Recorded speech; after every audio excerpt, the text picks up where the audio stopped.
Okay, physics. Physics is going to be short today. Yay! Physics is going to be short today because I just want to go over theory. Just a second. I should have had this set up, but I didn't because it's me. Theory. We need to do a test. I know we just did one. We need to do a theory test. I've talked about it. Now it's a here. We need to do a theory test on chapter 10. All of chapter 10. It actually won't take long. I don't think at all. There's not really a ton of theory really in this chapter, to be honest. So there's not a lot of theory to ask you. So how I think we're going to do theory is we'll do a Zoom meeting. You all need to come to the Zoom meeting, and if your camera doesn't work, find one that does. Somebody's got a laptop in the house, surely, that has a webcam that works on it. So physics,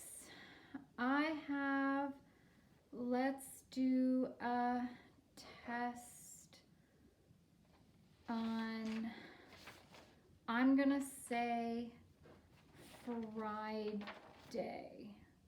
Yeah, I'm gonna say Friday because some of you have a Math 12 test on the Thursday. So I'm gonna say on Friday, let's do the theory test. I'm going to write that in too.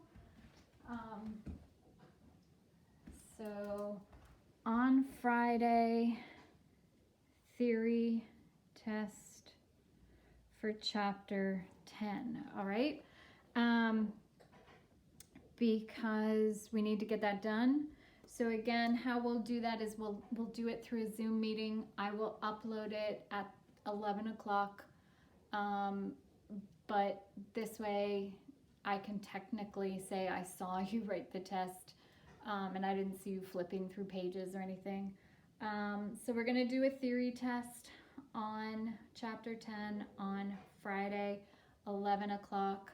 I don't anticipate that it will take the full hour. I just don't. There's not a lot of theory to do. So that being said, let me review the theory quickly. It won't take long. So section 10.1, and I've uploaded all the PowerPoints, so you have all the notes, but just going through it anyway, just as a reminder.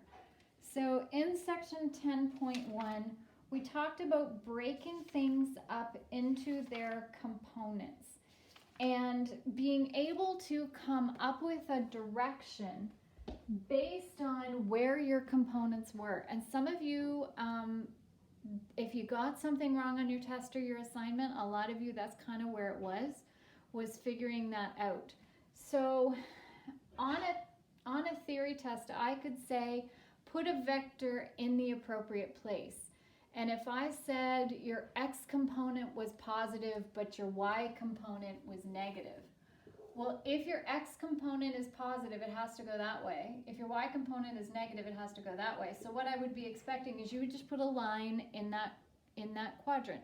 Shouldn't be a big deal, okay? Shouldn't be a big deal. I don't care how long it is, like it just needs to be in the appropriate quadrant. Doesn't matter where in that quadrant, it just needs to be in that section. So if I said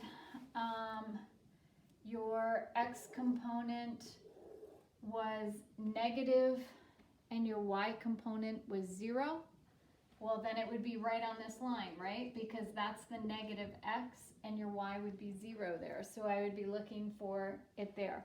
That should be free points. If I do something like that, it really should be free points. But it's just to see whether or not you understand this idea of components. Let me see. I'm just trying to pull out the important parts. I'm really missing my podium right this second.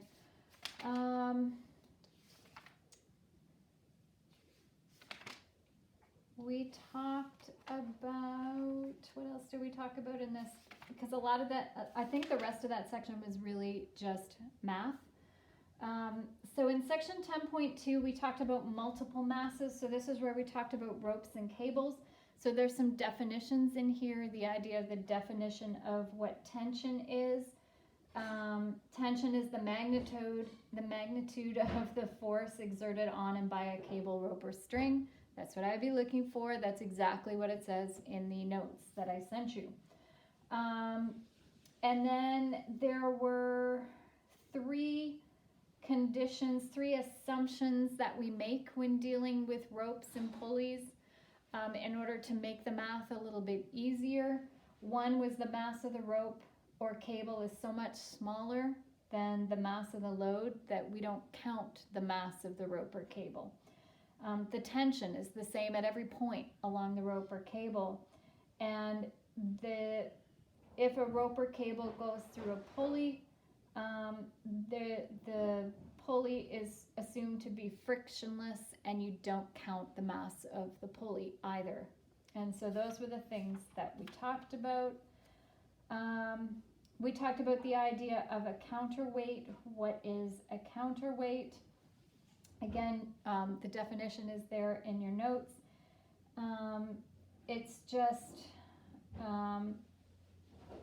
the counterweight is something that acts in opposition. So think of an elevator. There's a counterweight on that elevator to help keep things balanced.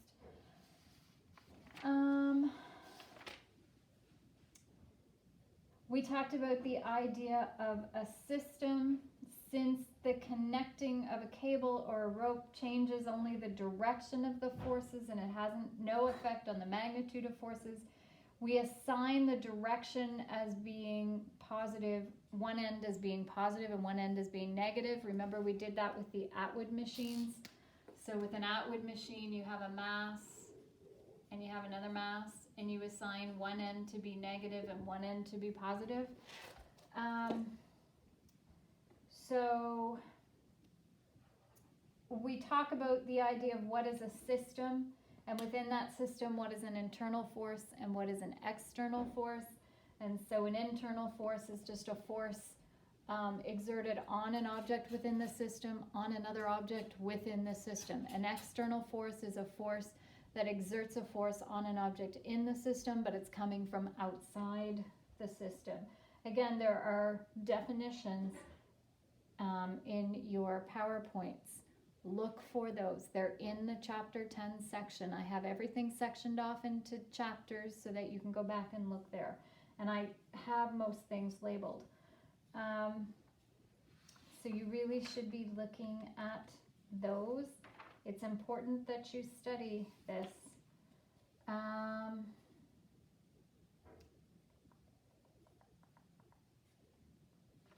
just going through looking for the important parts. Section 10.3, we talked about the idea of static equilibrium and torque. So there's a bunch of different terms here. There's the idea of translational motion, which is motion moving across a distance. And then there's rotational motion, which is like spinning. Angular motion around one point is how they describe it. The point that the rotation goes around, that's called the pivot point. Then we talk about torque.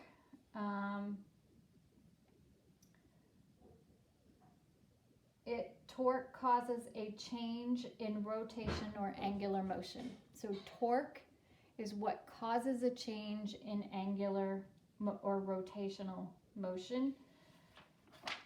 We talked about the idea of that torque is lever arm distance times force. Well, what is that lever arm distance? What are they talking about there? Lever arm is the perpendicular distance between the line along which the force is acting and the pivot point, right? So, and they're always perpendicular to one another. We talked about the idea of the center of mass. The center of mass is considered where gravity is working on something, and the center of mass is considered to be the balance point for that thing. So if the weight is equally distributed, then the center of mass will be right in the middle. But if the weight is not equally distributed, then the mass will be somewhere else. Let's see. We talked about the idea of static equilibrium. What is static equilibrium? And static equilibrium, really simply put, is when there is no motion of any kind. There is no translational motion, so it's not moving across a distance, and there is no rotational motion, so it's not rotating either. And so if you have static equilibrium, all the forces have to add up to be zero, and all the torques have to add up to be zero. If everything adds up to be zero, then that object is in static equilibrium. And that's where we started doing all the, the fireman's halfway up the ladder and we did all those. Then we went to section 10.4, which was collisions and explosions. We talked about momentum and the law of conservation of momentum, the idea that the momentum before a collision has to equal the momentum directly afterwards.